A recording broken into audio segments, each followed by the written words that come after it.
مشکل نہیں ہے، اس میں پڑھی پڑھائی چیز ہے، کئی بار پڑھ چکے ہیں۔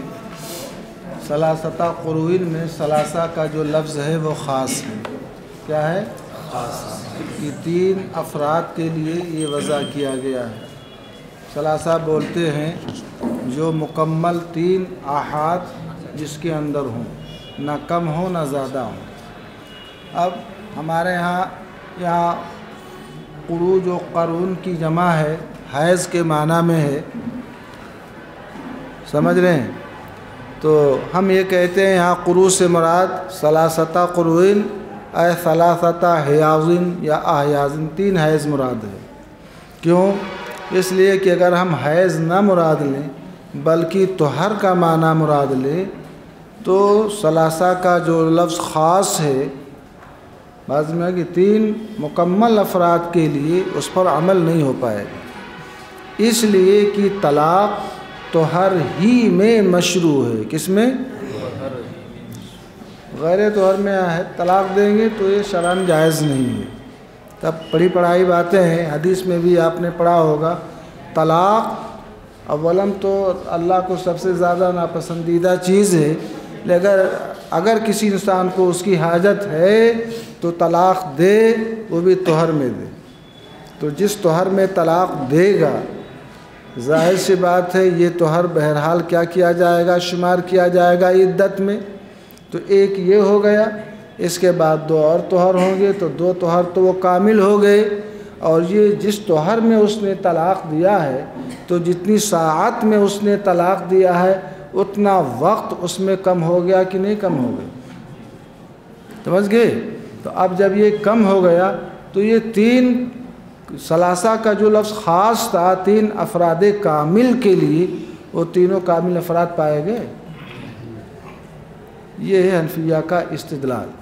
اب یہ پڑھا تھا کہ اس کو نہ شمار کیا جائے کہ الگ سے، وہ ہے نہیں ان کا مذہب، تو ہم اس میں احتمال کیا ذکر کریں، انہوں نے اس احتمال کو لیا بھی نہیں ہے۔ بات سمجھ رہے ہیں کہ نہیں سمجھ رہے ہیں؟ اب اگر امام شافعی رحمۃ اللہ علیہ کی طرف سے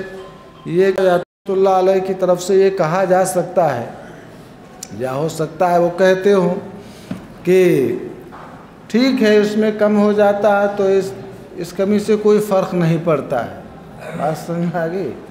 تو ہم کہتے ہیں کہ جب اس کمی سے کوئی فرق نہیں پڑتا ہے تو ایسے تیسرے طہر کے اندر بھی ہم کہیں گے کہ اس کا کچھ حصہ باقی رہے اور وہ شوہر ثانی سے کیا کر لے؟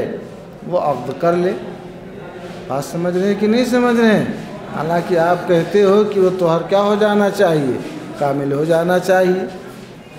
تو کیا وجہ ہے کہ یہاں پر جو ہے اس سے کوئی فرق نہیں پڑتا ہے، وہاں فرق پڑ جاتا ہے؟ سمجھ رہے ہیں کہ نہیں سمجھ رہے؟ یہ ہے اصل بات۔ اب آپ اس کو کتاب سے ملائیے، جہاں نہ سمجھ میں آئے تو بتائیے گا۔ آسان بات ہے تو اس میں بہت زیادہ جو ہے دماغ سوزی اچھی چیز نہیں ہے۔ ففی قولہ تعالی ثلاثۃ قروء لا يحمل القرء علی الطہر، اللہ تعالیٰ کے ارشاد ثلاثۃ قروء میں لفظ قرء کو طہر کے معنی پر محمول کر کے 3 طہر کو عدت قرار دینا یہ صحیح نہیں ہے۔ وَإِلَّا، ورنہ یعنی اگر قروء جو ہے یہ طہر کے معنی پر، اطہار کے معنی پر محمول ہو، فَإِنِ احْتُسِبَ الطَّهْرُ الَّذِي طُلِّقَ فِيهِ يَجِبُ طَهْرَانِ کاملان وبعض طہر وهو الاول، اس میں ہے نہیں ورنہ، کیا مطلب؟ یعنی اگر قروء طہر ہی پر جو ہے محمول ہو تو اگر جس طہر میں طلاق دی ہے اگر اس کا عدت میں شمار کر لیا جائے تو 2 مکمل طہر واجب ہوں گے۔ بات سمجھ گئے؟ وبعض طہر، اور ایک طہر کا کچھ حصہ۔ وَإِن لَّمْ يُحْتَسَبْ، اور اگر جس طہر میں طلاق دی ہے اس کو شمار نہ کیا جائے، یجب ثلاثۃ وبعض، تو 3 کامل اور ایک اور طہر کا کچھ حصہ ہوگا۔ بہرحال 3 کامل نہ ہوں گے، یا تو کم ہو جائیں گے یا زیادہ ہو جائیں گے۔ یہ متن کی عبارت ہے اعلم ان القرأ لفظ مشترک وضع للحیض ووضع للطہر، مشترک کی بحث ابھی کل ہی پڑھی تھی۔ جاننا چاہیے کہ قرء ایک ایسا لفظ ہے جو مشترک ہے، وضع کیا گیا کبھی حیض کے معنی کے لیے اور کبھی طہر کے معنی کے لیے۔ تو اللہ تعالیٰ کے ارشاد والمطلقات یتربصن بانفسہن ثلاثۃ قروء میں قرء سے مراد حیض ہے سیدنا امام اعظم ابی حنیفہ رحمہ اللہ تعالیٰ کے نزدیک، اور امام شافعی رحمہ اللہ تعالیٰ کے نزدیک حیض کا معنی طہر ہے۔ فنحن نقول، تو ہم حنفیہ استدلال کرتے ہوئے اور ان کا جواب دیتے ہوئے کہتے ہیں، اگر لو کان المراد من القرء الطہر، اگر قرء کے لفظ سے طہر کا معنی مراد ہو، یبطل موجب الخاص سے، تو خاص جو خصوص پر دلالت کرتا ہے اس کا موجب باطل ہو جائے گا۔ خاص یہاں پر لفظ ثلاثہ ہے، کیسے باطل ہو جائے گا؟ لأنہ لو کان المراد الطہر، اس لیے کہ اگر یہاں طہر ہی کا معنی مراد ہو، ثلاثۃ قروء کا معنی ثلاثۃ اطہار ہو، والطلاق المشروع هو الذي يكون في حالة الطہر، اور وہ طلاق جس کا شارع نے حکم فرمایا، جس طلاق کو مشروع فرمایا، وہ وہی ہے جو طہر کی حالت میں ہو، بحالت طہر ہو۔ فالطہر الذي طلق فيه، تو جس طہر میں شوہر نے طلاق دی ہے، ان لم يحتسب من العدہ، اگر وہ عدت سے شمار نہ ہو، یجب ثلاثۃ اطہار و بعض طہر، تو 3 طہر کامل اور 1 طہر کا کچھ حصہ واجب ہوگا، جس کو بعد میں یہاں ذکر کیا تھا متن میں۔ وَإِنِ احْتُسِبَ، اور اگر وہ بھی عدت میں شمار ہو جس میں طلاق دی ہے، جیسا کہ یہی سیدنا امام شافعی رحمہ اللہ کا مذہب ہے، میں نے عرض کیا تھا مذہب یہی ہے، وہ ایک احتمال ہے۔ یجب طہرانی کاملانی و بعض طہر، تو 2 طہر کامل وہ ثانی اور ثالث ہوگا اور 1 طہر کا کچھ حصہ ہوگا۔ تو ثلاثہ جو ہے اس کا جو موجب ہے کہ 3 اس کے افراد کامل ہوں، تینوں آحاد کامل ہوں، اس پر عمل نہ ہو پائے گا۔ علی ان بعض الطہر لیس بطہر، یہ دوسرا جواب ہے، علاوہ ازیں بعض طہر در حقیقت طہر نہیں۔ کیوں؟ اگر بعض طہر وہ در حقیقت طہر ہو جائے، لکان الثالث کذالک، تو لازم یہی آئے گا کہ تیسرا جو طہر ہے، بات میں آ گئی، وہ بھی ایسے ہی ہو کہ اس کا کچھ حصہ جیسے گزرے، بس عدت کیا ہو گئی؟ پوری ہو گئی، حکم دے دیا جائے گا، مشقت سے رستگاری ہو جائے گی۔ ورنہ تو طہر ثالث کا بھی یہی حال ہوگا۔ ھذا جواب عن سؤال مقدر، یہ ایک پوشیدہ سوال کا جواب ہے۔ وہ سوال مقدر یہ ہے کہ کہا جائے لما قلتم، آپ نے کیوں یہ فرمایا اذا احتسب یکون الواجب طہرین و بعضا، کہ جب جس طہر میں طلاق دیے اس کو شمار کر لیا جائے تو 2 طہر اور کچھ واجب ہوگا، بلکہ واجب 3 ہی ہوں گے، جو ثلاثہ کا مدلول خاص ہے۔ الثلاثۃ القوامل الافراد لا يحتمل الزیادة والنقصان، فإن الطہر ادنی ما یطلق علیہ لفظ الطہر، جیسے مسح ادنی ما یطلق علیہ لفظ المسح ہے، کیونکہ طہر کم سے کم اس شے کو کہتے ہیں جس پر لفظ طہر کا اطلاق کیا جائے، اور وہ طہر ساعتاً، اور وہ 1 ساعت طہر مثال کے طور پر، جیسے 1 بال 2 بال 3 بال کا مسح کر لینا۔ تو ہم کہتے ہیں اس کے جواب میں ان بعض الطہر لیس بطہر، بعض طہر در حقیقت طہر نہیں، لأنہ لو کان کذالک، اس لیے کہ اگر بعض طہر ہی طہر ہو، لا یکون بین الاول والثالث فرق، تو طہر اول جس میں طلاق دی ہے اور طہر ثالث اس میں کوئی فرق نہ رہے گا کہ وہاں بعض طہر ہو اور یہاں کل طہر ہو۔ یہاں پر بھی ہم کہیں گے کہ طہر کا کچھ حصہ جیسے گزرا بس اس کی عدت پوری ہو گئی۔ فیکفی فی الثالث بعض الطہر، تو تیسرے طہر میں بھی طہر کا کچھ حصہ کیا ہوگا؟ کافی ہوگا۔ فینبغی، تو حکم شرع یہی ہونا چاہیے آپ کے ہاں اذا موا من الثالث شیء جب طہر ثالث کی ایک ساتھ گزر گئی یحل لها التزوج تو اس مطلقہ کے لیے دوسرے شوہر سے عقد کرنا کیا ہو جائے؟ حلال ہو جائے، حالانکہ آپ کے ہاں بھی حلال نہیں ہے۔ ھذا خلاف الاجماع، یہ ہمارے اور آپ کے اجماع کے خلاف ہے۔ آپ کا اس بات پر اتفاق ہے کہ لا یحل لها التزوج اذا مضى بعض طہر اذا مضى في الطہر الثالث ساعة، تو یہ خلاف اجماع ہے۔ ھذا الجواب قاطع لشبہۃ الشافعی، یہ ایسا جواب ہے جو امام شافعی رحمہ اللہ کے شبہے کی بنیاد کو بالکل ہی ختم کر دیتا ہے۔ فرماتے ہیں وقت تفردت بہذا، یہ تحدیث نعمت کے طور پر ذکر کر رہے ہیں۔ شاید یہ جواب آپ نے اصول الشاشی نور الانوار حسامی میں نہ پڑھا ہوگا، سمجھ رہے ہیں؟ اس کتاب کے سوا میری نظر سے نہیں گزرا، ہو سکتا کہیں کسی نے لکھا ہو بعد میں۔ فرماتے ہیں قد تفردت بہذا، یہ جواب صرف میں نے دیا ہے، گویا یہ میری اپنی ذہنی کاوش ہے جس سے میں نے اس جواب کو اخذ کیا ہے، سمجھ رہے ہیں؟ اعلیٰ انا والا۔ وقوله تعالی فإن طلقها، اللہ تعالیٰ کا ارشاد فإن طلقها فلا تحل له، یہاں پر فرماتے ہیں فإن طلقها، الفاء لفظ خاص للتعقیب، یہ کلمہ فا ایک ایسا لفظ ہے جو تعقیب اور تاخیر کے معنی کے لیے کیا ہے؟ خاص ہے۔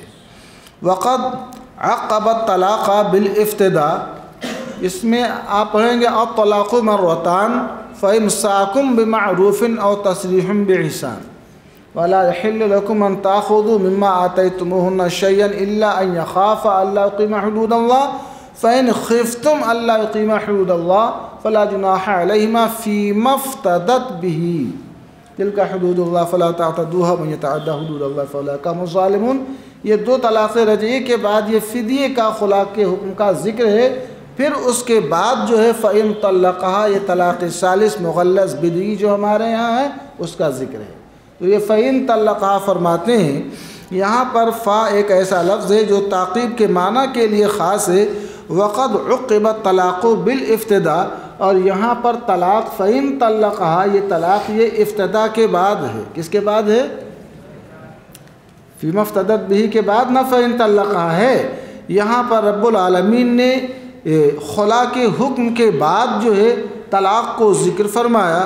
فإن لم يقع الطلاق بعد الخلع، اگر خلا فسخ نکاح ہو جائے کہ خلا کے ذریعے نکاح کیا ہو جائے؟ فسخ ہو جائے۔ فرماتے ہیں اگر طلاق خلا کے بعد واقع نہ ہو، جیسا کہ امام شافعی رحمہ اللہ کا مذہب ہے، تو فإن طلقها، اب یہ جو ہے اپنے مقام پر صحیح نہ رہے گا، اور فإن طلقها یہاں پر جو خاص کا جو موجب ہے باطل ہو جائے گا۔ اس کی یہ ایک اجمال ہے، اس کی تفصیل فرما۔ تحقیق ہو، اس مقام کی تحقیق یہ ہے انہ تعالی ذکر الطلاق المعقب للرجع مرتين، الطلاق مرتان، رب العالمین نے اس طلاق کا اولاً ذکر فرمایا جس کے بعد رجعت کا 2 مرتبہ حکم ہے کہ جس طلاق کے بعد تم 2 مرتبہ رجعت کر سکتے ہو وہ طلاق صریح ہے۔ رب العالمین نے اولاً اس طلاق کا ذکر فرمایا جس طلاق کے بعد 2 مرتبہ رجعت کا حکم ہے۔ ثم ذکر افتداء المرأة فلا جناح علیہما سے پھر رب العالمین نے عورت کے فدیہ دینے کا ذکر کیا کہ کوئی شوہر طلاق نہیں دے رہا ہے تو مال کی لالچ دے کر کے تم اس سے مال ادا کر کے اس سے طلاق حاصل کر لو۔ پھر عورت کا فدیہ دینا ذکر فرمایا کہ فی مفتدت بھی، کہ فدیہ دینا یہ عورت کا کام ہے۔ وفی تخصیص فعلها ہونا تقدیر فعل الزوج علی ما سبق وهو الطلاق، اور فی مفتدت افتدا کی نسبت یہ عورت کی طرف فرمانا، عورت کے فعل کے خاص کرنے میں، اس مقام پر فدیہ دینے میں یہ شوہر کے فعل کو مقرر کرنا ہے، برقرار رکھنا ہے، کس کے اوپر؟ علی ما سبق، اسی حکم کے اوپر جو حکم اس سے پہلے کیا ہے؟ گزر چکا ہے، یعنی طلاق۔ یعنی تمہارا کام اے خواتین امت، اللہ کے بندیوں، صرف فدیہ دے دینا ہے، اور فدیہ دے دینے کے بعد اس کا کام کیا ہے؟ وہ وہی کام کرے گا جس کام کا پہلے میں نے ذکر کیا کہ وہ بغیر عوض کے ہے، وہاں بنا کچھ لیے ہے، یہاں لے کر کے ہے۔ فقط بین نوعیہ، تو رب العالمین نے الطلاق مرتان سے لے کر کے فی مفتدت تک طلاق کی 2 نوعوں کو ذکر فرمایا، بغیر مال و بمال۔ اولاً رب العالمین نے طلاق بغیر مال کا ذکر فرمایا، اور مجبوری کی صورت میں طلاق بالمال کا ذکر فرمایا۔ لا کما یقول الشافعی، نہ جیسا کہ امام شافعی رحمہ اللہ فرماتے ہیں، ان الافتداء فسخ، کہ عورت نے جب فدیہ دے دیا تو نکاح کیا ہو گیا؟ اس نے قبول کر لیا، فسخ ہو گیا نکاح، اب یہاں شوہر کا کوئی کام نہیں ہے۔ وہ فرماتے ہیں فدیہ دینا فسخ ہے، فإن ذلك زیادۃ علی الکتاب، کیونکہ امام شافعی رحمہ اللہ کا یہ فرمانا کہ فدیہ دینا یہ فسخ نکاح ہے، یہ کتاب اللہ کے حکم خاص کے اوپر کیا ہے؟ زیادتی ہے۔ کیسے؟ لأن الافتداء غیر دال علی الفسخ فی مفتدت بھی، یہاں پر عورت کے فدیہ دینے کا کیا ہے؟ ذکر ہے، بعض میں کہ فسخ نکاح کا ذکر نہیں ہے، اور فدیہ فسخ کے اوپر دلالت نہیں کرتا ہے۔ جو فسخ کام کس کا ہے؟ وہ شوہر کا ہے۔ عورت فسخ کر لے اگر تو پھر سارا کام ہی تمام ہو جائے گا۔ فرماتے ہیں اس لیے کہ فدیہ دینا یہاں پر دلالت ہی نہیں کرتا ہے فسخ کے اوپر، فسخ جو ہے افتداء کا مدلول ہے ہی نہیں، برخلاف الحمل علی الطلاق، برخلاف اس کے کہ اس افتداء کو فسخ نکاح پر محمول نہ کر کے طلاق کے معنی کے اوپر کیا کیا جائے؟ محمول کیا جائے کہ یہ طلاق بالمال کے درجے میں ہے، لأن الطلاق مذکور فی اول الکلام، اس لیے کہ طلاق اول کلام کے اندر کیا ہے؟ مذکور ہے۔ ثم قال، پھر فرمایا رب العالمین نے، فإن طلقها اے بعد المرتين، پھر اگر شوہر نے، پھر اگر فإن یہ تعقیب کو بتاتا ہے، یعنی 2 مرتبہ طلاق دینے کے بعد، چاہے مال کے عوض یا بغیر مال کے، ان 2 مرتبہ طلاق دینے کے بعد اگر شوہر بیوی کو طلاق دے دے، بھائی بعد المرتين، ان 2 مرتبہ کے بعد، چاہے وہ دونوں کے دونوں طلاق مال کے ذریعے ہوں یا بغیر مال کے ہوں، تو اب لا تحل کا حکم مرتب ہوگا۔ ففی اتصال الفاء بأول الکلام وانفصالہ عن الاقرب فساد، کیا مطلب؟ یعنی فإن طلقها میں فا کا تعلق الطلاق مرتان سے ہو، اول کلام سے ہو، اور فإن طلقها کا تعلق جو ہے اقرب کلام، یعنی فإن خفتم اللہ یقیم حدود اللہ فلا جناح علیہما فیما افترت بہ تلک حدود اللہ، اس سے نہ ہو۔ فرماتے ہیں کہ اول کلام سے فا کا کیا ہو؟ اتصال ہو، اور اقرب کلام جس میں فدیہ کا ذکر ہے یہ اس سے منفصل ہو، یعنی اس کا اس سے کوئی تعلق ہی نہ ہو بلکہ جملے معترضہ ہو۔ فرماتے ہیں یہ کیا ہے؟ فساد ہے۔ بزمگی حنفیہ یہ فرماتے ہیں کہ فإن طلقها، یہ فا جو ہے ان سارے احکام کے بعد ہے، تو گویا طلاق بالمال اور طلاق بغیر المال کے بعد اگر اس نے بیوی کو پھر طلاق دے دیا تو اب وہ اس کے لیے حلال نہ رہے گی۔ اور یہ کہنا کہ اس کا تعلق صرف الطلاق مرتان سے ہے، اور اس کا تعلق جو اقرب کلام یعنی جس میں فدیے کا ذکر ہے فإن خفتم اللہ یقیما، اس سے نہیں ہے، یہ کلام ہی کو کیا قرار دینا ہے؟ بالکل فاسد قرار دینا ہے۔ ففی اتصال الفاء، تو فا کے اول کلام سے متصل ہونے اور اقرب کلام سے منفصل ہونے میں، بے تعلق ہونے میں، یہ کلام ہی کو فاسد قرار دینا ہے۔ فساد الترکیب، کلام کی جو ترکیب ہے، بعض میں آگے کلام کی جو حیتیں ترکیبیاں ہیں، کلام کی جو حیتیں مرکبہ ہے، یا کلام کی جو ترکیب وضعی ہے یا اصل ترکیب ہے، اسی کو فاسد قرار دینا ہے۔ اعلم ان الشافعی رحمہ اللہ وصل قولہ تعالی فإن طلقها بقولہ الطلاق مرتان، یہ کیسے اتصال اول کلام سے کریں اور انفصال کریں اقرب سے تو فساد ہوگا اس کی۔ جان لیجئے کہ امام شافعی رحمہ اللہ نے اللہ تعالیٰ کے ارشاد فَإِن طَلَّقَهَا کو اس کے کلام اول کلام الطلاق مرتان سے متصل قرار دیا، یعنی یہ کہا فَإِن طَلَّقَهَا کا تعلق کس سے ڈائریکٹ ہے؟ الطلاق مرتان سے ہے۔ وَجَعَلَ ذِكْرَ الْخُلْعِ اور خلا کا ذکر کس میں؟ وہ اللہ کا ارشاد لا يحل لكم ان تاخذوا، وہ پوری آیت میں نے پڑھ دی، بار بار کیا آیت میں پڑھوں؟ فَإِنْ خِفْتُمْ أَلَّا يُقِيمَا حُدُودَ اللَّهِ فَلَا جُنَاحَ عَلَيْهِمَا فِي مَا افْتَرَتْ بِهِ تِلْكَ حُدُودُ اللَّهِ فَلَا تَعْتَدُوهَا وَمَنْ يَتَعَدَّ حُدُودَ اللَّهِ فَأُولَئِكَ هُمُ الظَّالِمُونَ۔ اب وہ اللہ کا قول لا يحل لكم ان تاخذوا الى قوله فاولئك هم الظالمون، سمجھ رہے ہیں؟